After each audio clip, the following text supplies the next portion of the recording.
اعوذ باللہ من الشیطان الرجیم بسم اللہ الرحمن الرحیم الحمد للہ رب العالمین وصلی اللہ علی محمد وآلہ الطاہرین اللہم صل علی محمد وآل محمد وعجل فرجہ. السلام علیکم ورحمۃ اللہ وبرکاتہ.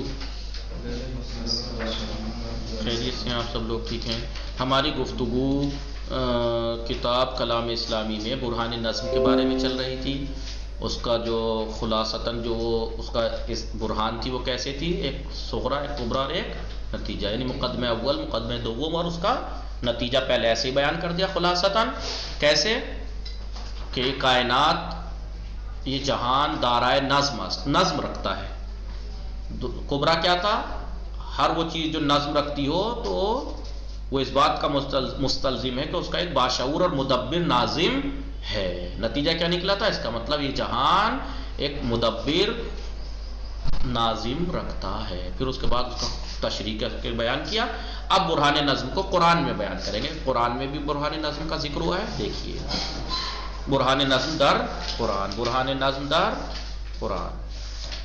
قرآن کریم در آیات بسیاری، جیسا کہ شروع میں ذکر کیا تھا، قرآن مجید میں برہان نظم پہ بہت خاص توجہ دی گئی ہے. جتنی بھی آیتیں تدبر اور تفکر کے بارے میں ہیں وہ کیا ہیں؟ وَمِنْ آیَاتِهِ وَمِنْ آیَاتِهِ، یہ آیات، نشانیاں، جتنے بھی اونٹ کی طرف نگاہ کرو اور اس کی طرف نگاہ کرو، یہ سب چیزیں جو ہیں وہ مہدی بھائی وکالیہ، جی یہ سب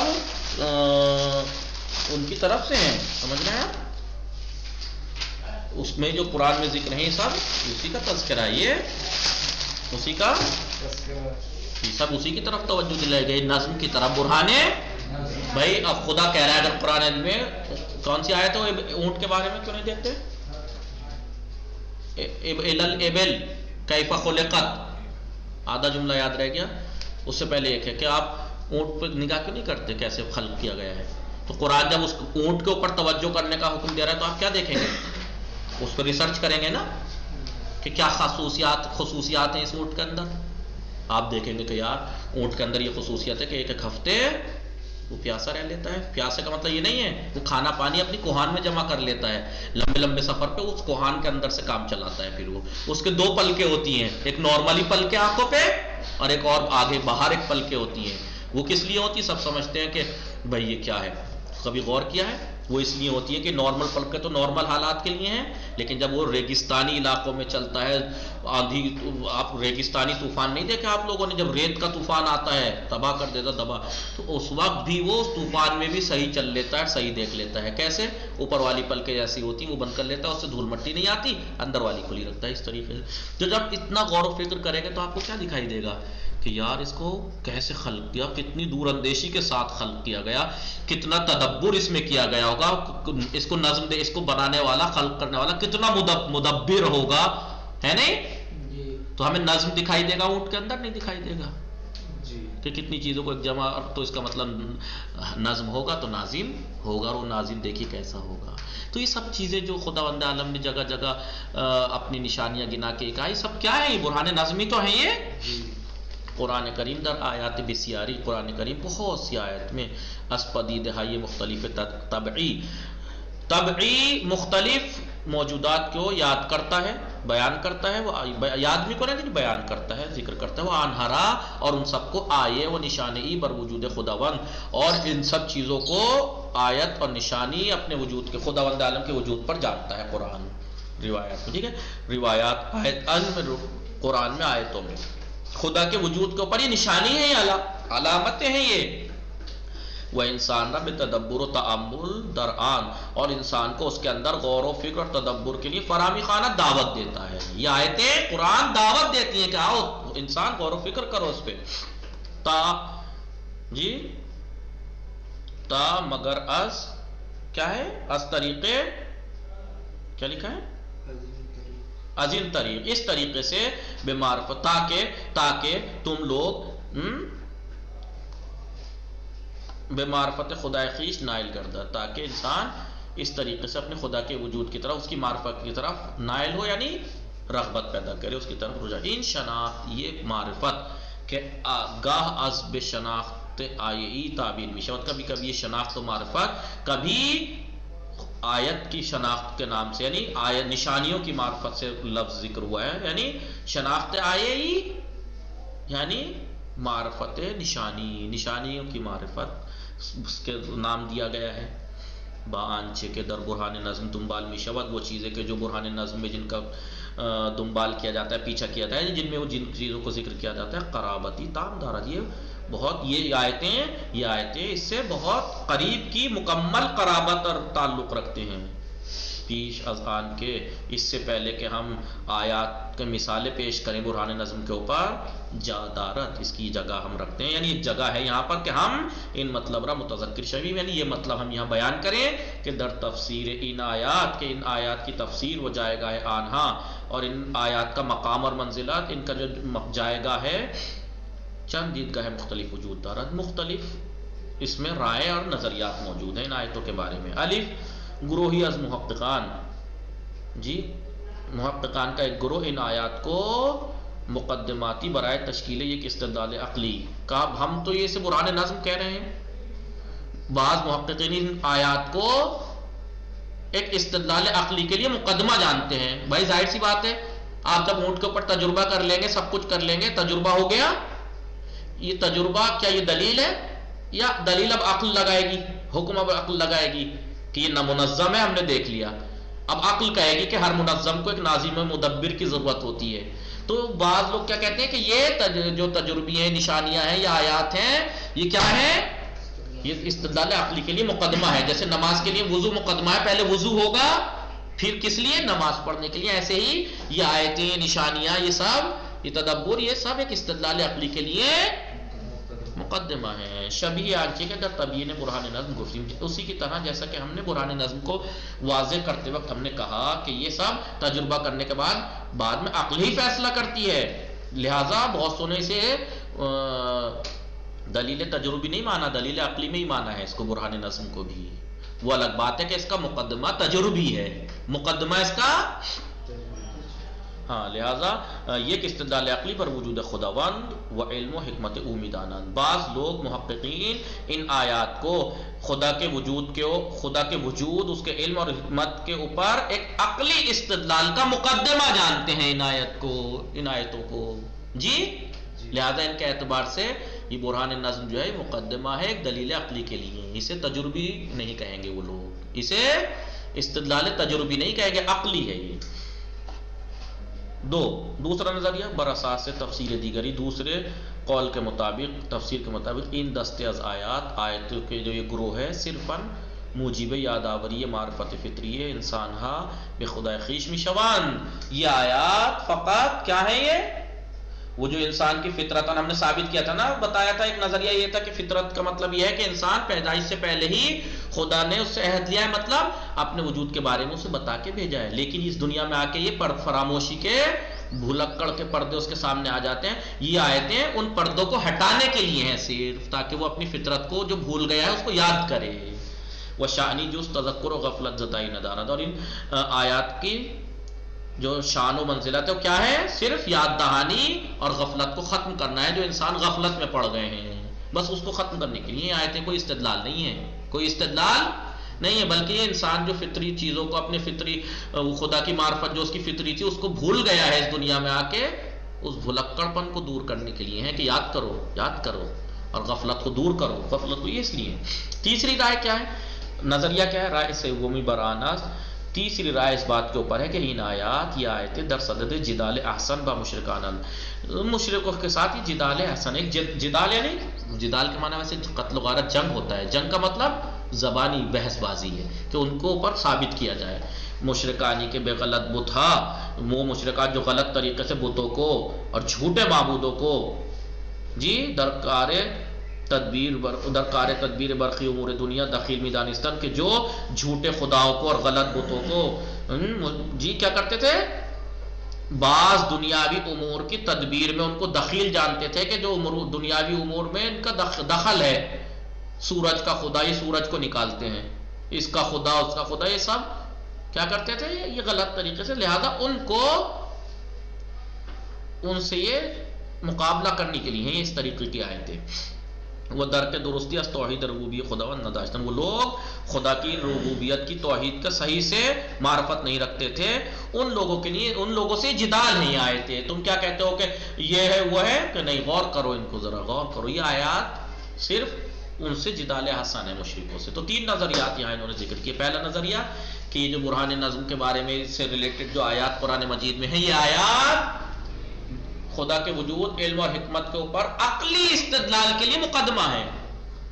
دوسرا نظریہ کیا ہے کہ نہیں، یہ کوئی دلیل ولیل نہیں ہے، یہ صرف جو ہم غفلت میں پڑے ہوئے ہیں، خدا کی معرفت جو ہمارے اندر فطری رکھی گئی تھی، اس فطرت کو بھول کے پردے ہمارے آنکھوں کے سامنے آ گئے، ان پردوں کو ہٹانے کے لیے، انسان کو جھنجھوڑنے کے لیے یہ آیتیں کہ بھول جو رہے ہو تم. تیسرا نظریہ ہے کہ نہیں، یہ آیتیں صرف جدال ہیں مشرکوں سے کہ جو بعض بتوں کو اور جھوٹے معبودوں کو دنیاوی امور میں دخیل جاتے تھے کہ یہ جو ہے وہ یہ سورج نکالنے کے خدا ہیں، اور یہ چاند نکالنے کے خدا ہیں، اور یہ فلاں کے خدا. نہیں، ان کا کوئی رول نہیں ہے، یہ خود یہ آیت ہے. پس از اشارے کوتاہ، مختصر اشارے کے بعد، مختلف دیدگاہ اور نظریات کی طرف مختصر اشارے کے بعد، ہم در تعین جائے گاہ شناخت آئی، نشانیوں کو کی معرفت کی کوئی جائے گاہ کو، مقام کو معین کرنے کے لیے مروری بربرقی آیات قرآن کی بعض آیتوں پہ ہم مرور کریں گے، یعنی سیر کریں گے، یعنی ڈھونڈ بارے میں اس کے تحقیق بات چیت کریں گے. درین باب، جی وہ آیات قرآن جو اس باب میں ہیں، یعنی برہان کے بارے میں، یعنی تدبر و تفکر کے بارے میں، وہ بے منظور رعایت اختصار. اور ہم اختصار کا، کیونکہ ہمارا ہدف اختصار بھی ہے، اس کو دھیان میں رکھتے ہوئے در ہر مورد میں بھی ذکر ایک نمونے اکتفا میں کنیم، ہر مورد میں ایک آیت، ایک نمونہ، ایک مثال ذکر کر کے ہم اکتفا کریں گے. وہ برائے پھر اس کے بعد برائے انسجام بیشتر، زیادہ اسے نظم دینے کے لیے، اس کو بحث کو زیادہ منسجم کرنے کے لیے، ربط دینے کے لیے، در ذیل ہر آیت کے ذیل میں ایک روایت بھی ہم اس سے مناسب ذکر کریں گے. گروہی از آیتوں کا ایک گروہ، کچھ آیتیں انسان را بے تفکر در نشانہ و آیات تکوینی خداوند در سراسر ہستی فرامی خانند. کچھ آیتیں آیات تکوینی، جو تکوینی نشانیاں ہیں، اس میں غور و خدا کی جو تکوینی خلقت والی اعلیٰ نشانیاں ہیں، اس میں کائنات کے اندر ان میں تفکر کے لیے فرامی خانند انسان کو دعوت دیتی ہیں آیتیں. جیسے بسم اللہ الرحمن الرحیم، انا فی خلق السماوات والارض، زمین و آسمان کی خلقت میں، واختلاف اللیل والنہار، اور دن اور رات کے اختلاف میں، یعنی دن کے آنے رات کے جانے، رات کے آنے دن کے جانے میں، لآیات، نشانیاں ہیں، لأولی الالباب، صاحبان عقل و خرد کے لیے علامتیں ہیں. ان پہ غور و فکر کریں گے تو کیا ہوگا، ان میں غور و فکر کی دعوت دے رہا ہے. نہیں، یہ آیات انسان کو تکوینی یعنی جیسے زمین و آسمان، سورج، چاند، رات، دن، یہ سب نشانیاں تکوینی ہیں، ٹھیک ہے، ان میں تفکر کی دعوت دیتا ہے. در حدیث، اب اس کے ذیل میں ایک حدیث، در حدیث جامعی، ایک جامع اور مکمل حدیث امام صادق سے پڑھتے ہیں. یا مفضل ہے، مفضل اول العبر والادلہ علی الباری، خدا کے اوپر سب سے پہلی تعبیر اور دلیل جل قدسہ، اللہ تعالیٰ کے اوپر، تحیت حاضل عالم و تعلیف اجزائہ، اس عالم کا تہیہ ہونا، اس کا جز کا بننا، آپس میں تالیف ہونا، وہ نظمہ، اس کا منظم ہونا، علامہ ہی علیہ، جیسا کہ یہ نظم ہے کائنات میں، جس نظم کے اوپر ہی کائنات ہے، خدا کے وجود کے اوپر سب سے پہلی دلیل یہی ہے. فَإِنَّكَ اذا تأملت العالم، جب بے فکر کا، جب اپنی فکر سے آپ اس عالم، اس کائنات، اس جہان کے اوپر تأمل کریں گے، وَمَيَّزْتَهُ، جب آپ اسے تمیز دیں گے اپنے عقل کے ذریعے سے، وَجَدْتَهُ، تو آپ پاؤ گے کالبیت المبنی المعد فیہ جمیعا، کہ ایک گھر کی طرح ہے یہ جو بنایا گیا، اس میں تمام وہ چیزیں جس کو اپنے جو اس کے بندوں کو ضرورت ہے، وہ تمام چیزیں اس جہان میں موجود ہیں. فالسماء مرفوعۃ، آسمان بلند کیا گیا، کیا، چھت کی طرح، زمین کو فرش کی طرح بچھایا گیا، ستاروں کو منضودۃ کالمصابیح، سورج کو یعنی تاروں کو چراغوں کی طرح، والجواہر مخزونۃ، اور یہ جواہرات خزانوں کی طرح، وکل شیء فیہا لشأنہ، اور ہر چیز اس کے اندر اس کے بندے کے لیے معد آمادہ ہے. جی بھائی، یہ گھر کی طرح تو ہے، گھر میں کیا کیا ہوتا ہے، ایک چھت ہوتی ہے، ایک فرش ہوتا ہے، کھانے پینے کا ساز و سامان، انسان اپنی ضرورت کا سب جمع کرتا ہے، تو یہ کائنات اللہ نے وہ تمام چیزیں اپنے بندے کے لیے آمادہ کی ہیں جس کی اسے ضرورت ہے. یہ کائنات ایک گھر کی طرح ہے اس کے لیے. آسمان اس کی چھت ہے، زمین اس کا فرش ہے، جی ستارے اس کی چراغ ہیں، جواہرات خزانہ ہے. ٹھیک. والانسان کالمملک ذالک البیت، اور انسان اس گھر کے مالک کی طرح ہیں. والمخول جمیع ما فیہ وضروب النبات مہیات لمعاربہ وصنوف الحیوان مصروفۃ فی مصالحہ ومنافعہ.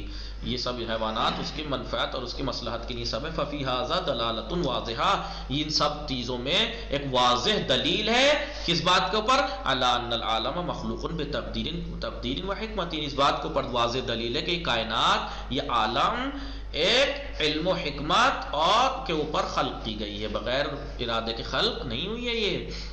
ونظام وملائمۃ وان الخالق له واحد، اس کا خالق ایک ہے، وهو الذي الفه ونظمه بعضا الى بعض. یہی وہ خالق ہے کہ جس نے تمام کائنات کے جو اجزاء ہیں، انسان، حیوان، درخت، چرند، پرند، ان کو آپ کو آپس میں نظم دیا ہے بعض کو بعض سے. اب ترجمہ لکھیے. اے مفضل، نخستین عبرت و دلیل بر خالق جل وعلا، اللہ تعالیٰ کے خالق، اللہ ہمارے خالق کے اوپر سب سے پہلی دلیل یہ ہے، کیا ہے؟ حیات بخشیدن بے ان عالم، اس عالم کو ایک حیات میں ڈھال دینا، وہ گرداوری اجزاء اور تمام اجزاء کو ایک جگہ اکٹھا کرنا اور اس کے اندر نظم پیدا کرنا. یہ سب سے پہلی دلیل ہے خدا کے وجود کے اوپر. عظیم روح اس طرح سے اگر با اندیشے آپ غور و فکر کے ذریعے سے اور عقل کے ذریعے سے اس کا درکار عالم کائنات کے جو کام ہیں اس کے اندر آپ نیک وہ عمیق تعامل کنی، آپ نیک اور گہرا تدبر اور تفکر کرو گے تو ہر آئینہ لا محالہ آن رہا آپ اس کو ایک گھر کی طرح، ایک سرائے کی طرح پاؤ گے کہ ایک سرائے ہے یہ جہان. ایک سرائے جانتے ہیں کسے کہتے ہیں؟ سرائے پرانے زمانے میں ہوتی فلاں بیگم سرا، فلانا سرا. سرا کا مطلب ہوتا ہے جیسے مہمان سرا. سرا کا مطلب یہ ہے کہ وہ آئے ہیں، کرائے پہ رہ رہے ہیں، یہاں سے چلے جائیں گے. کہ تمام نیاز ہے بندگان خدا را، یہ ایک ایسی گھر سرائے کی طرح ہے کہ وہاں پر خدا کے بندوں کے لیے تمام چیزیں آمادہ کر گئی ہیں اور جمع کی گئی ہیں. آسمان چھت کی طرح ہے، بلند کیا گیا ہے چھت کی طرح. زمین جو ہے وہ فرش کی طرح پھیلائی گئی ہے، اور ستارے چراغوں کی طرح چنے گئے ہیں، اور گوہرہا جو ہے وہ خزانوں کی طرح ہیں. وہ درا نوت اس میں پوشیدہ ہیں. وہ ہمیں چیز اور تمام چیزیں درجۂ شائستہ خود، ہر چیز اپنی مناسب جگہ چیدے شدہ چنی گئی ہے. کائنات کے اندر ہر چیز اس کے مناسب ہی جگہ پہ رکھی گئی ہے. جی آدمی نیز، آدمی بھی چون کا سیاست، وہ اس انسان آدمی بھی اس طرح سے ہے کہ ان خانرہ بے اودادیان، کہ اس گھر کو اس کے حوالے کیا گیا ہے. وہ ہمیں چیزیں آندہ اور تمام اس کی تمام چیزیں اس کے اختیار میں دی گئی ہیں. انسان کے تمام طرح کی گیاہ حیوانات اس کی نیاز کو برطرف کرنے کے لیے اور اس کے مصلحتوں کو پورا کرنے کے لیے مہیا ہے انسان کے لیے. انہاں ہمیں یہ سب چیزیں دلیل اس بات کے اوپر ہے کہ جہان ہستی، اس کائنات کا جو یہ جو جہان ہستی ہے، یہ کائنات ہے باندگیری دقیق باریک پروگرام کے تحت اور حکیمانہ پروگرام کے تحت نظم اور تناسب اور امانگی اس میں خلق کی گئی ہے. بےہودہ نہیں ہے یہ کائنات، بغیر ارادے کے نہیں ہے، سب کچھ ارادے اور حکمت کے ساتھ ہے. ہر چیز کو اس کا مقام پہ رکھا گیا ہے. آخری نندے آن یہ کیا اس کا خلق کرنے والا، آخری نندے آن یہ کیا اس کو خلق کرنے والا ایک ہے، وہ ہمان، وہ وہی شکل دہندے اس کو شکل دینے والا اس کائنات کو، نظم آفرین اس کو اندر نظم پیدا کرنے والا، اور تمام اس کے کائنات کے اجزاء کو ایک دوسرے سے ہم آہنگ اور رابط اور تعلق دینے والا وہی ہے. ٹھیک ہے، یہ پوری مکمل. بخشی از آیات و روایات، نیز بعض آیات و روایت سے اس انتظام اور ہدف مندی خاص اس کی طرف اشارہ آفرینش کی جو خاص وہ ہے اس کے اندر تاکید کی گئی کرتی ہیں آیات و روایت. ان میں سے کچھ یہ ہیں انسان جیسے، باقی انشاءاللہ کل پڑھیں گے. صلی اللہ علیہ محمد وآلہ الطاہرین.